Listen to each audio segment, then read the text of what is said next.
गेल्या आठवड्यात कोलकाता या ठिकाणी वैद्यकीय महाविद्यालयातील विद्यार्थिनीवर अमानुष अत्याचार करत तिची हत्या करण्यात आली। त्याच्या निषेधार्थ देशभर निदर्शने व आंदोलने करण्यात आली। त्याच पार्श्वभूमीवर शिरूर येथेही शनिवार दिनांक 17 ऑगस्ट 2024 रोजी IMA, Nima, homeopathy, dentist, chemist व लॅब संघटनांच्या वतीने कडकडीत बंद पाळून 24 तास सेवा बंद करण्यात आली। शिरूर शहरातील शहीद स्मारकाजवळून शिरूर तहसील कार्यालयापर्यंत हा पायी निषेध मोर्चा काढण्यात आला होता। या मोर्चाला डॉक्टर्स, पत्रकार, वकील, विविध सामाजिक संघटनांनी पाठिंबा देत या घटनेचा आपल्या मनोगतातून निषेध व्यक्त केला। यावेळी अनेकांच्या डोळ्यात अश्रू पाहायला मिळाले। निवेदनाचा स्वीकार निवासी नायब तहसीलदार स्नेहा गिरी गोसावी व पोलीस निरीक्षक ज्योतिराम गुंजवटे यांनी केला। यावेळी अनेकांनी शिरूर येथील कायदा व सुव्यवस्थेचाही प्रश्न उपस्थित करत काही काळ पोलीस प्रशासनाला धारेवर धरत पोलिसांनी शाळा, कॉलेज व महत्त्वाच्या गर्दीच्या ठिकाणी गस्त घालण्याच्या सूचना केल्या। यावेळी अनेकांनी निषेध व्यक्त करत आपल्या प्रखर भावना व्यक्त केल्या। याच निषेध मोर्चाचा प्रत्यक्ष आढावा घेतलाय आमचे विभागीय संपादक रवींद्र खुडे यांनी। पाहूया हा राग कसला आहे, हा राग कशाबद्दल व्यक्त केलेला आहे। आज या घटनेबाबतीत पाहिलं तर खऱ्या अर्थानं हे एकट्या माणसाचं काम नाही, याच्या मागे अनेक अदृश्य हात दिसतात किंवा अनेक अदृश्य शक्ती दिसतात आणि या शक्ती शोधून काढण्याचं काम त्या ठिकाणी पोलीस प्रशासनाचं आहे आणि पोलीस प्रशासनाने ते केलं पाहिजे। त्यांनीच का शोषण सहन करून घ्यायचं। खऱ्या अर्थानं तुम्ही पुढे डॉक्टरच्या एका इंजेक्शन मध्ये किती ताकद आहे, एका गोळीमध्ये किती ताकद आहे या जनतेला दाखवून द्या। या आरोपींना या ठिकाणी आपण मेणबत्त्या जाळतो आणि निषेध व्यक्त करतो, पण खऱ्या अर्थानं या आरोपींना भर चौकात जाळलं पाहिजे। कायदे कशासाठी दिलेत आम्ही टॅक्स भरून ही सगळी यंत्रणा कशासाठी केली आहे? रडण्यासाठी? तहसीलदार कचेरीच्या दारात येऊन आम्ही अश्रू गाळायला आलेलो नाही, आम्ही या राज्यकर्त्या वर्गाला इशारा द्यायला आलेलो आहे। बस इथून पुढे आम्ही सहन करणार नाही। खरं तर गेली 25 वर्ष शिरूरमध्ये मी प्रॅक्टिस करते। छोटे मोठे अनेक प्रसंग आले, त्या प्रसंगांचा सामनाही केला, पण आजची ही घटना जी आहे ती फार भयावह आहे। म्हणजे आज बोलताना सुद्धा अंगावर शहारा येतो, काटा येतो।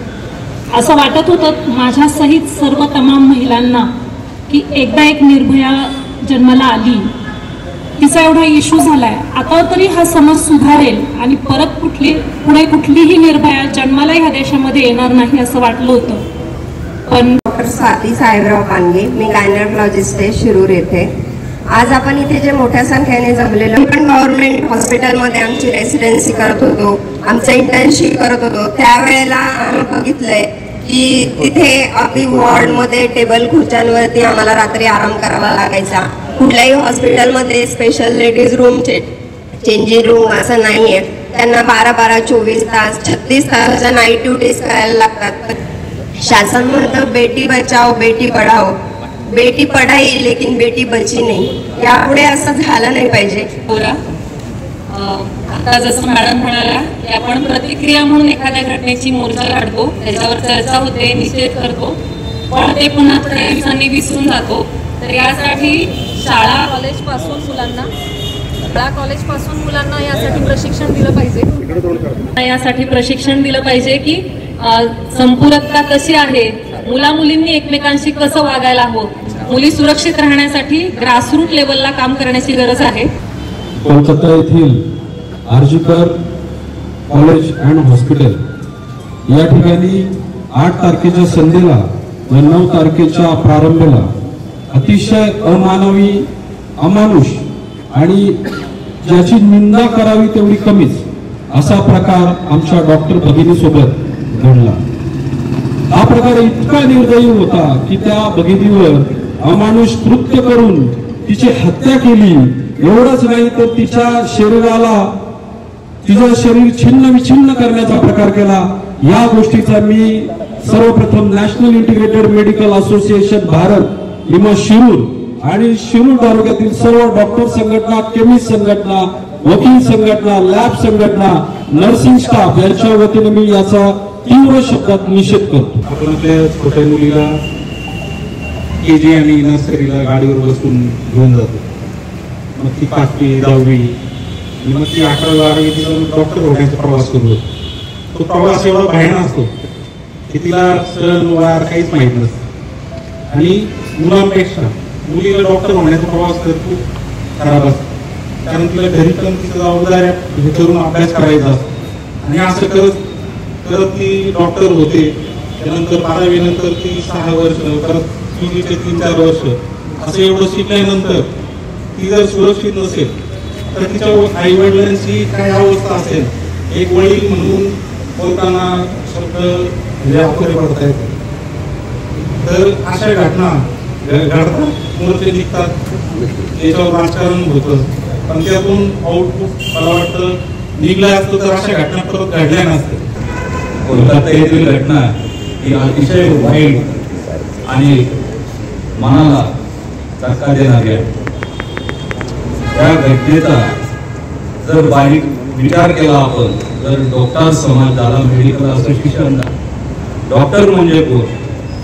एक समाजातील ज्या डॉक्टरला आपण देवापेक्षा जास्त म्हणतो त्या डॉक्टर समाजात, डॉक्टरमध्ये किंवा त्या मेडिकल कॉलेज घटना घडलेली आहे, असा निषेध करतो.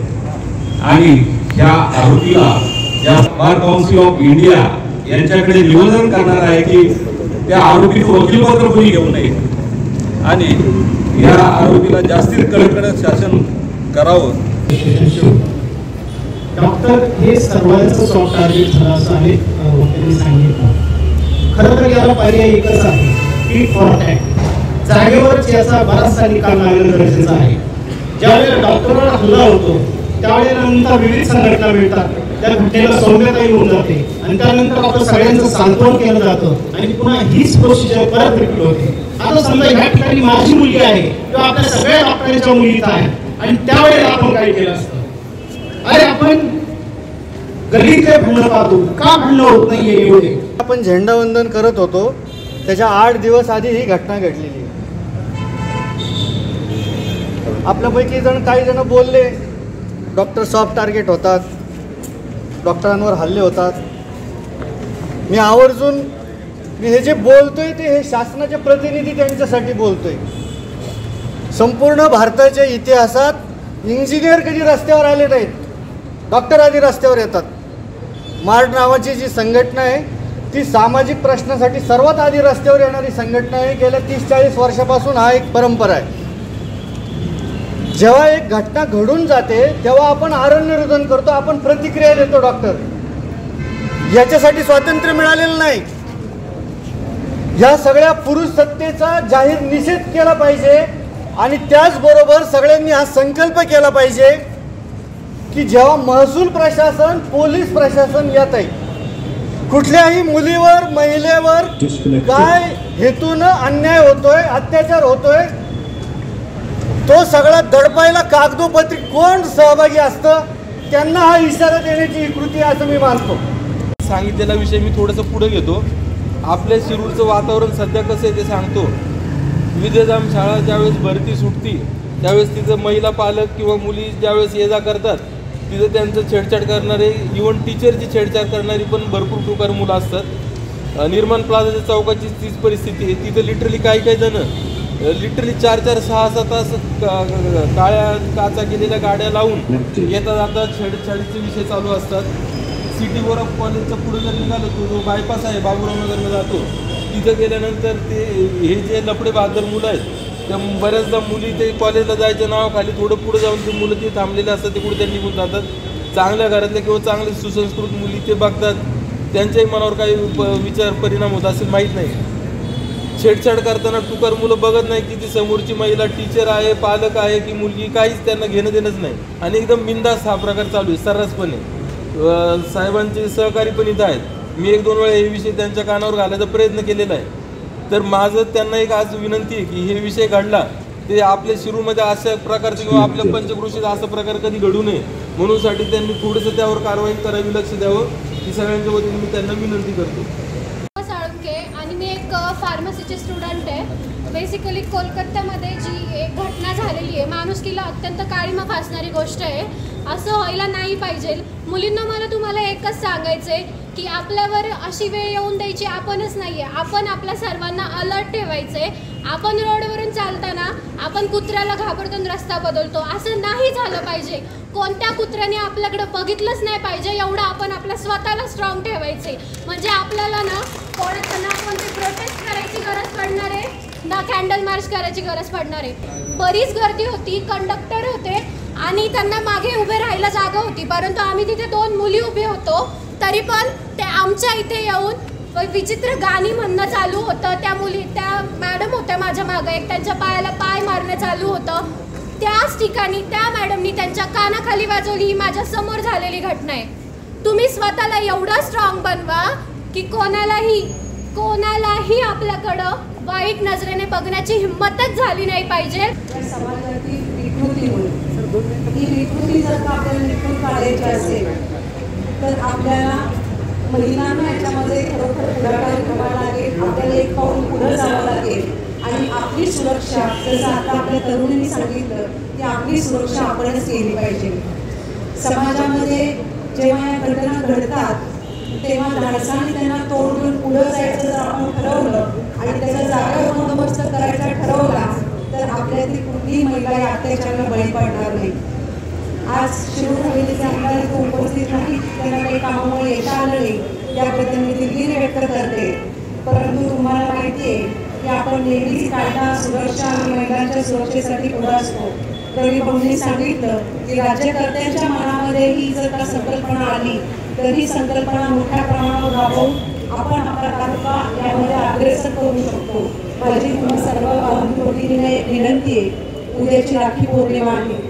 राखी पौर्णिमेला जर का तुम्ही आम्हाला साथ दिली तर आमच्या माता भगिनी आपल्या माध्यमातून एक समाजाला संदेश देतील की आमची सुरक्षा आम्ही नाही तर तुम्ही सुद्धा आमच्या बरोबरीने करतात. हा आदर्श जर आपण शिरूर तालुक्याने घालून दिला तो एक वेगळा आदर्श होईल आणि आपण सर्व बंधू भगिनी एकत्र येऊन आपण सर्वच समाजाची सुरक्षा करू असं म्हटलं तर वावगं ठरणार.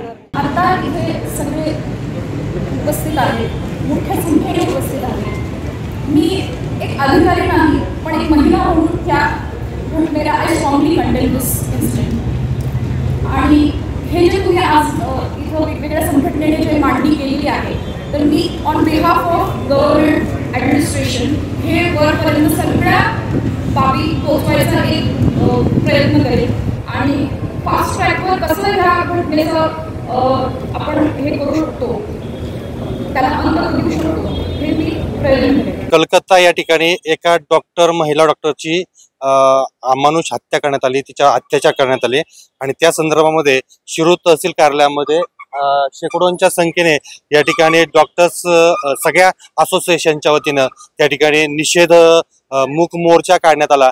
या ठिकाणी तहसीलदारांना आणि पोलीस प्रशासनाला निवेदन देण्यात आले आणि या व्यक्तीविरुद्ध फास्ट ट्रॅक कोर्टामध्ये कारवाई करण्यात यावी आणि खूप मोठ्या प्रमाणात या ठिकाणी हळहळ व्यक्त होते, महिलावरती अत्याचार होत आहेत आणि ह्या थांबायला पाहिजे. शिरूरमध्ये देखील अशा पद्धतीनं घटना घडायला नको यासाठी पोलीस प्रशासनाला या ठिकाणी सांगण्यात आले आणि अशा पद्धतीनं जर घटना घडत राहिली तर महाराष्ट्राचा काय होणार हे प्रश्नचिन्ह निर्माण झालंय. मी रवींद्र खुडे, आपला आवाज, विभागीय संपादक, शिरूर.